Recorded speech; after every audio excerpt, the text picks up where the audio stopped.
మీరు అసెంబ్లీ సమావేశాలు ఇక్కడి నుంచి వైజాగ్లో పెట్టుకుంటే వైజాగ్ వస్తాం, పులివెందులకు పెట్టుకుంటే పులివెందులకు కూడా వస్తాం. మాకు వెనక సంకోచించే వ్యక్తులం కాదు మేము. మీరు ఎక్కడ పెట్టుకుంటారో చెప్పండి. అసెంబ్లీ సమావేశాలు వైజాగ్, విజయవాడ, పులివెందుల రెడీ. మీరు సై అంటే మేము సయ్యే.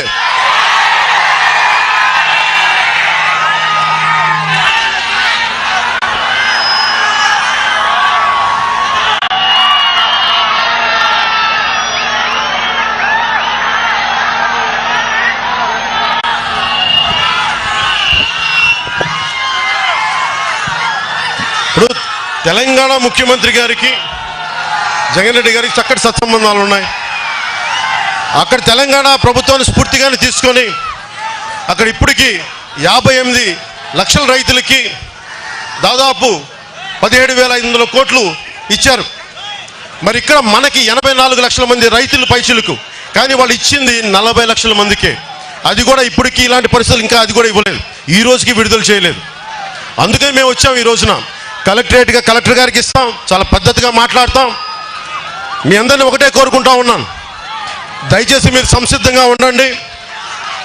మేము 151 మంది సభ్యులున్న ప్రజాప్రతినిధులు ఉన్న వైసీపీ పార్టీ ఒక్క ఎమ్మెల్యే ఉన్నాడో లేదో తెలియని జనసేన పార్టీ గురించి మీరు ఇంత ఆలోచిస్తున్నారంటే దాన్ని బట్టి మీరు అందరూ అర్థం చేసుకోండి. ప్రజల పక్షాన ఎవరు నిలబడుతున్నారు, ప్రజల వైపు ఎవరు పోరాడుతున్నారు. మీరు మాట్లాడితే ఎన్ని అవకతవకలు జరుగుతూ ఉన్నాయి, ఎంత అసంబద్ధంగా పరిపాలిస్తున్నారు, ఇవన్నీ తెలియ కాదు మాకు. కానీ చాలా సమయం ఉంది, మీకు సమయం ఇస్తున్నా సరిదిద్దుకోవడానికి మీరు చేసిన తప్పులు ఇవన్నీ ఇంత పద్ధతిగా ఉంటే కూడా మీరు మా మీద విమర్శలు చేయడం నిజంగా చాలా బాధ కలిగిస్తుంది. సీఎం సాబ్కి చెప్తా ఉన్నాం, జగన్ రెడ్డి గారికి ముందు 10,000 రూపాయలు విడుదల చేయండి. వచ్చే అసెంబ్లీ సమావేశాలలోపు మీరు 35,000 రూపాయలు విడుదల చేయకపోతే మీరు అసెంబ్లీ ముట్టడికి సిద్ధం కండి. అక్కడ గొడవలు అవుతాయా ఏమవుతాయా అవన్నీ మీ పద్ధతి మీరు చూసుకోండి. మేము రైతులందరినీ తీసుకొస్తాం, రాష్ట్ర నలుమూల నుంచి రైతాంగాన్ని అందరినీ తీసుకొస్తాం. నిరుద్యోగంతో ఉన్న యువతంతా ఒకసారి కదిలి రండి, అసెంబ్లీకి మాట్లాడదాం. ఎందుకు ఉద్యోగాలు ఇవ్వరు, ఎందుకు అభివృద్ధి రాదు ఇవన్నీ తేల్చుకుందాం. ఎందుకంటే మనిషికో మాట గొడ్డుకో దెబ్బ అంటాం.